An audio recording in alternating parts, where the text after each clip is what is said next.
é triste eu saber que eu vou ter que falar para o meu filho que ele vai ser maltratado na escola pela cor dele. É muito triste, porque eu não sei nem como eu vou fazer isso. Por que demorou-se tanto para que uma pessoa branca entendesse que um pai e uma mãe que descobre que vão ser pais tem esse tipo de preocupação do racismo antes mesmo da criança nascer? Então, obrigada por você fazer isso, assim, e tá de coração aberto aqui falando comigo, mesmo, obrigada. Yay! Mais um Papo Cabelo no ar. E antes da gente começar a falar sobre a entrevista de hoje, quero deixar claro para vocês que eu tô aqui, barriguda, barriga de grávida, mas provavelmente, quando esse vídeo for ao ar, eu já estarei com o Manuel nos meus braços. A gente está adiantando um pouco os conteúdos aqui para a Sala Online, para eu conseguir, celebrar essa chegada do Manuel do melhor jeito possível. Mas eu prometo que vocês vão ver um monte de conteúdos legais por aqui e a barriga vai ser só um detalhe. E agora, voltando para o assunto de hoje, nós vamos falar sobre paternidade. Gente, vocês sabiam que quase 5,5 milhões de crianças no Brasil não tem o nome do pai no registro de certidão de nascimento? 5,5 milhões é muito, é um número muito grande. E é justamente por isso que a gente precisa falar sobre esse assunto, e é também por isso que tem surgido muitos homens legais abordando o tema nas redes sociais, assim como fez o Humberto Baltar, que além de ser professor de inglês, criou um coletivo que se chama Pais Pretos. E a gente hoje vai falar sobre o assunto. Ei, Humberto, estou muito feliz que você esteja aqui para conversar com a gente. É um momento que, se tem um assunto do qual eu quero falar, é maternidade e paternidade também. Acho isso muito, muito importante. E aí, para a gente começar, eu queria que você me contasse de onde veio essa ideia de criar um coletivo para falar sobre paternidade nas redes sociais. Bom, essa história é muito engraçada, porque um dia antes do Dia dos Pais, em 2018, eu estava numa padaria esperando minha esposa para a gente tomar um café junto. Uhum. E aí, quando ela chegou, ela disse que tinha uma novidade para mim, que eu seria pai. E eu fiquei assim, maravilhada, né? Porque sério? Ela contou do nada? Exatamente, ela contou e eu fiquei assim, nossa, sem chão, assim, porque o timing foi perfeito, né? Um dia antes do Dia dos Pais, em agosto. E aí eu fiquei, nossa, que coisa incrível, assim. Mas ao mesmo tempo, o Rio de Janeiro, o Brasil, de um modo geral, é um país muito racista. Então, eu fiquei também tomado de uma certa angústia, porque toda hora tem um caso novo de racismo na mídia, algo novo que acontece. E a gente teme pelas nossas crianças, inevitavelmente. Então, eu pensei em falar com outros pais como eles faziam para lidar com essa realidade. Então, eu coloquei nas redes sociais uma pergunta que alguém conhece um pai preto presente? Me apresenta, eu quero falar com ele. E aí, vários pais foram marcados nessa publicação, ela acabou viralizando e deram a ideia de a gente fazer um grupo no WhatsApp para falar das nossas questões da paternidade, de como lidar com o racismo, como empoderar uma criança preta, como dar a ela referenciais pretos que desconstruíssem essa ideia que a gente tem da África, que é uma coisa tribal, uma coisa demoníaca, um lugar onde não tem cultura, não há nada. E aí essas pessoas trouxeram diversas referências de histórias com protagonismo infantil, animações com personagens negros, e assim foi incrível, e a tal ponto de do grupo do WhatsApp a coisa se transformar numa verdadeira rede de apoio, porque foram chegando mais e mais pessoas, dando a ideia da gente se encontrar, falar das nossas inseguranças enquanto pais, enquanto maridos, a dificuldade que a gente tem com a vida familiar.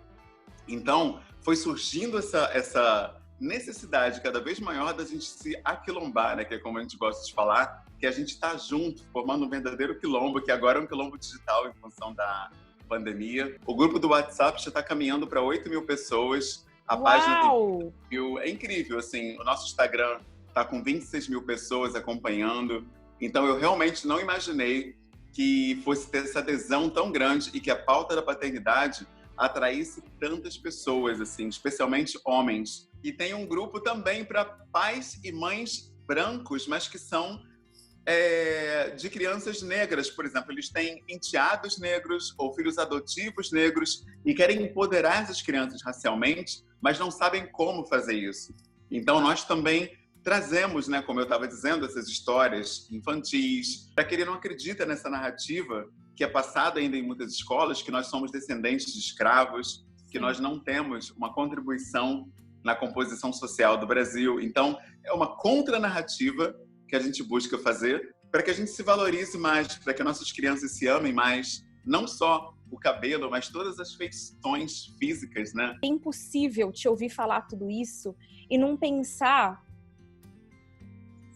no quanto a gente não sabe das coisas. Porque eu descobri que estava grávida há alguns meses atrás e contei para o meu marido, assim como a sua esposa contou para você. E em nenhum momento, obviamente, eu parei para pensar que eu tinha que explicar para minha filha ou para o meu filho, que no caso eu não sabia quem era ainda, que ele era branco.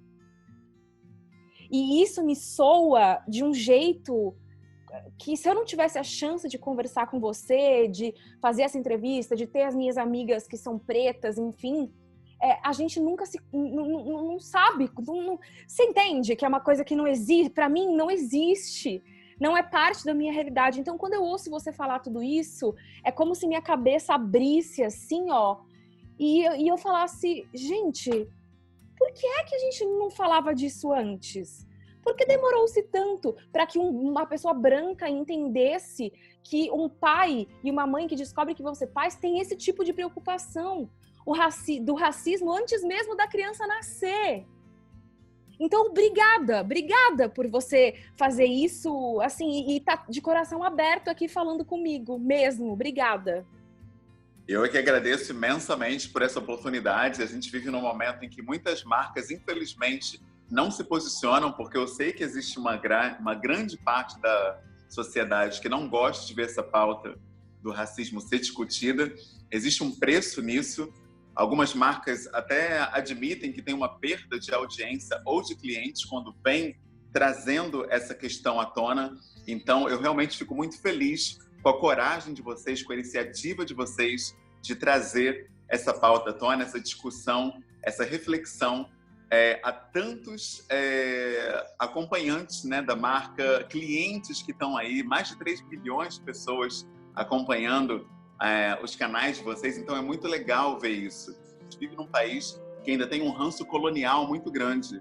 E essa sua fala, ela me lembrou o que acontece com os nossos irmãos e irmãs africanos que vêm para cá, para o Brasil. Eles sempre narram a mesma coisa. Falam exatamente o que você acabou de falar. Nossa, eu não sabia que eu era negro.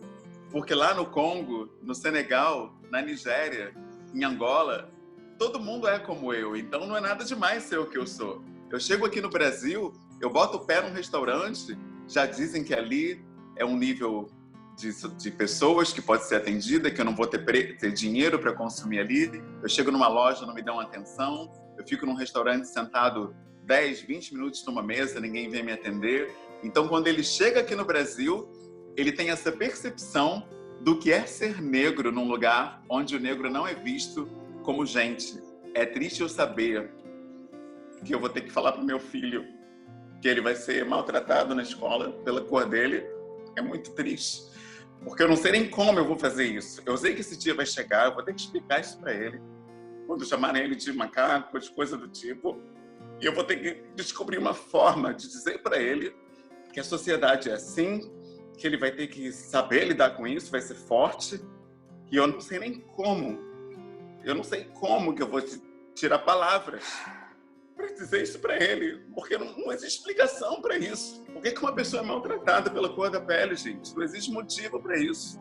Mas aqui no Brasil, a gente tem que fazer isso com os nossos filhos. A gente tem que sentar um dia, explicar que ele não pode andar com a mão no bolso, não pode andar com os braços para trás, não pode usar boné, não pode correr na rua. Toda criança adora correr, é parte da infância.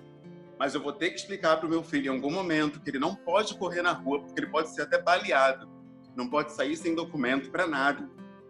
Sabe, é muito doloroso ser preto no Brasil, de verdade. A gente tenta levar numa boa, tenta brincar, o coletivo mesmo, a gente tenta amenizar, mas é muito difícil, sabe? É muito difícil essa realidade que é colocada para a comunidade negra no Brasil.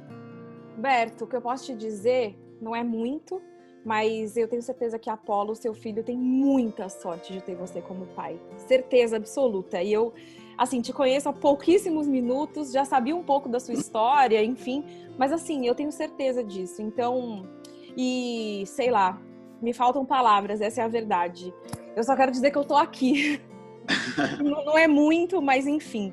Bom, vamos continuar com a nossa conversa aqui, porque senão eu vou chorar e não faz isso que eu tô grávida. Quando que você percebeu, quando você se deu conta de que você era um pai de fato? Como o meu letramento racial, ele começou há bastante tempo, eu já tinha a noção dessa diferença cultural entre o Brasil e a África. Então, nos valores africanos, a gente realmente se vê como um. Então, a gravidez não é problema da mãe, como é colocado aqui no Ocidente, né? A gente entende que a comunidade, na verdade, está gerindo, né? Está gestando o bebê. Então, no momento em que eu soube da paternidade, eu já me vi enquanto pai. Então, tudo que é esperado, né? Só depois, quando o filho nasce, né? Que o pai... É muito dito isso socialmente, que quando o filho vê o bebê, ou quando o pai vê o bebê, que ele se identifica, Exato. Se reconhece enquanto pai. No meu caso, não foi assim. Eu já falava com o Apolo na barriga, eu massageava as pernas da minha esposa, que davam um certo desconforto. A gente já fazia diversos planos sobre a criação dele, sobre como a gente queria que ele fosse gerido mesmo, né, em termos de... Tô chorando, Humberto. O que você tá fazendo comigo? Eu nunca chorei, tá? Numa entrevista aqui, nunca. A gente vive numa cultura muito patriarcal e é uma coisa interessante, o machismo, ele também, ele quando se coloca, né, da masculinidade tóxica e do machismo, na nossa cultura se coloca isso como se fosse algo que só atacasse as mulheres, como se fosse ruim só para as mulheres, mas não é verdade. O machismo, ele é tóxico para nós também. Eu me vejo consertando muita coisa da minha infância que não foi dado para mim, e hoje eu dou ao meu filho e eu vejo, nossa, é possível a gente voltar no tempo. Dizem que o tempo é linear, que o passado passou, não pode ser mudado. Isso não é verdade, porque quando eu sou para o meu filho o pai que eu não tive, eu me recupero enquanto pessoa, eu curo feridas que ficaram lá atrás. Essa pandemia, é óbvio que é algo trágico demais, são diversas mortes, mas graças à quarentena eu pude ver o meu filho aprender a andar, dar os primeiros passos dele. Estou vendo ele agora ensaiar as primeiras sílabas, que é algo mágico também. Se Deus permitir, eu vou ver ele começar a falar. Então, se eu estivesse trabalhando, eu estaria na rua de 7 às 9 da noite. Eu só chegaria basicamente para jantar, dar um beijinho na testa dele e ver ele dormir. Então, com certeza, eu não seria a primeira pessoa a vê-lo começar a andar. Então, esse é um dos presentes que a quarentena me deu.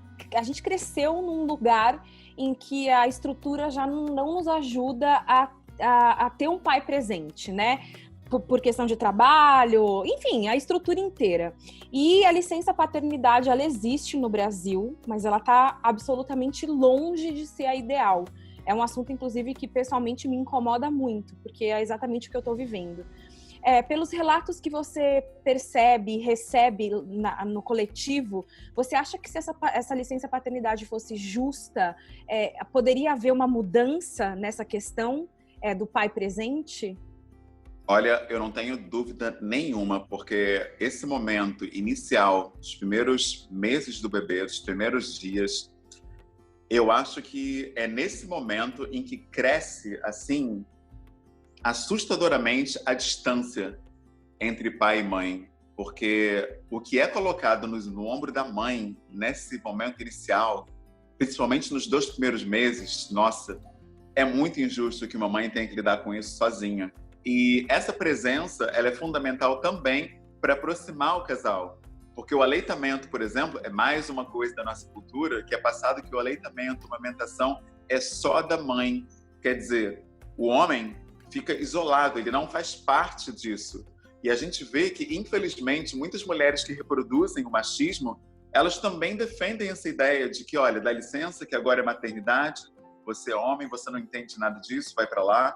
E aí elas tomam para si um cuidado do bebê e às vezes sem perceber excluem o homem, blindam o homem dessa relação, quando na verdade a amamentação é fundamental que o homem também esteja presente. Por exemplo, quando eu dou a mamadeira do Apolo, eu vejo isso.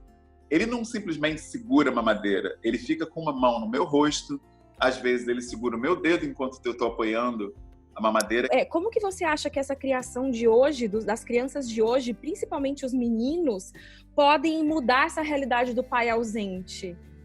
Nossa, essa pauta é muito legal, porque lá no coletivo a gente fala muito sobre masculinidade, paternidade, o que é ser homem, né? E uma coisa muito bacana que eu vejo é que os pais de hoje têm outra cabeça.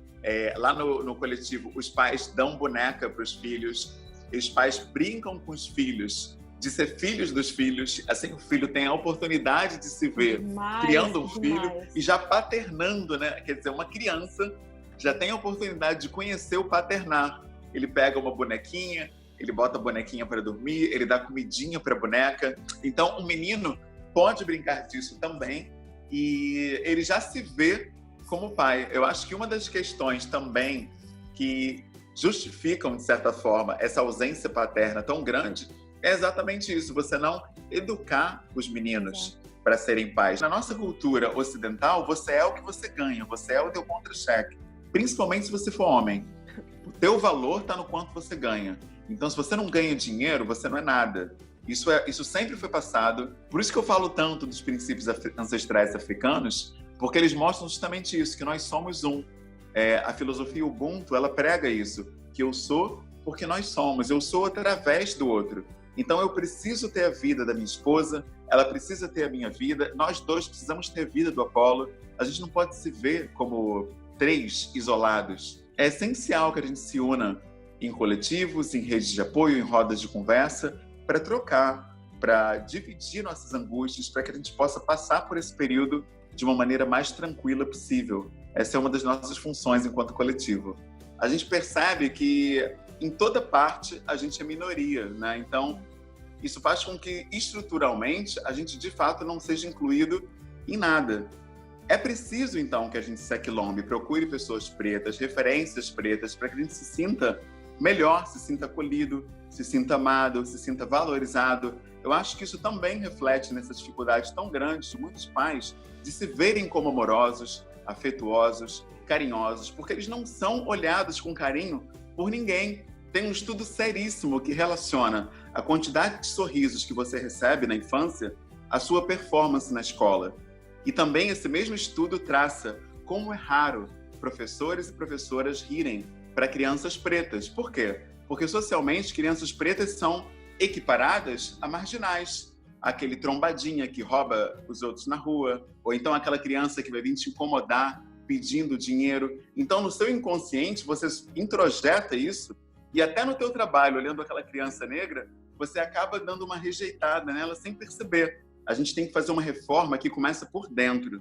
Eu fiz essa reforma porque até nós negros reproduzimos também racismo. Eu não vou me isentar aqui. Já aconteceu de eu estar num lugar e chegar uma pessoa preta, de repente eu pegar meu celular e proteger, trazer para próximo de mim, porque a nossa sociedade ensina desde a nossa infância que o preto rouba, que o preto mata, que o preto é perigoso.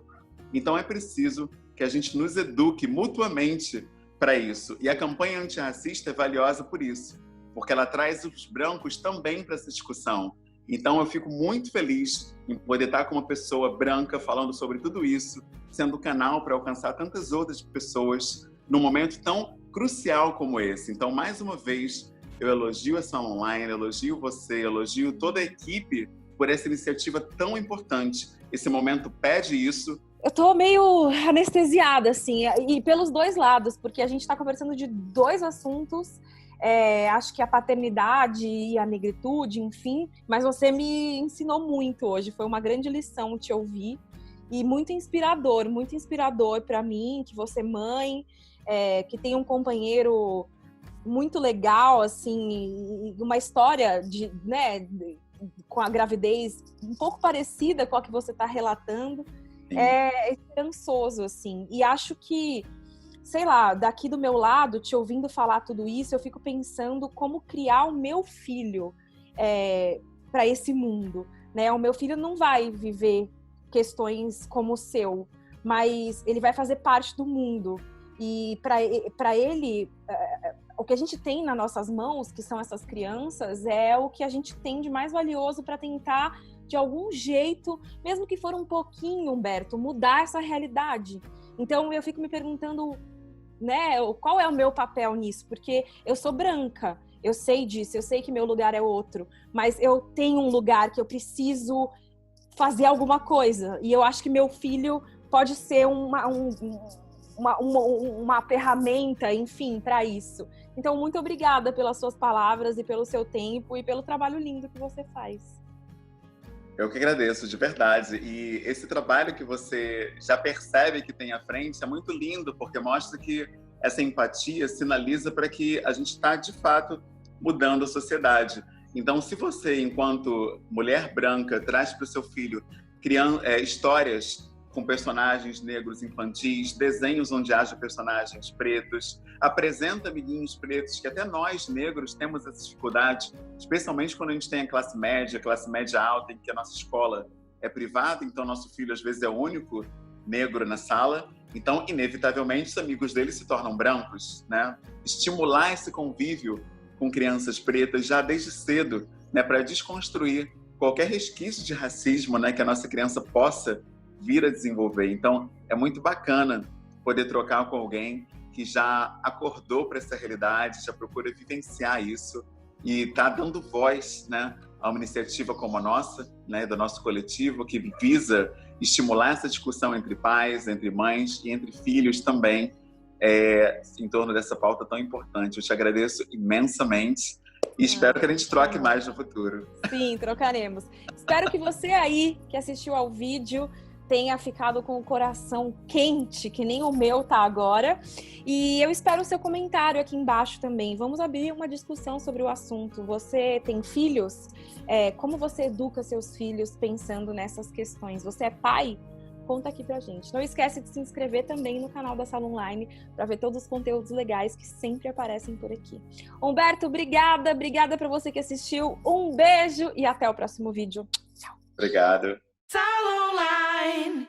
E você aí que é pai e mãe, corre lá na loja da Sala Online, porque tem uma linha Kids especial para os seus filhos, cheio de produtos maravilhosos, o cheirinho, gente. Ai, sério. Corre lá e aproveita.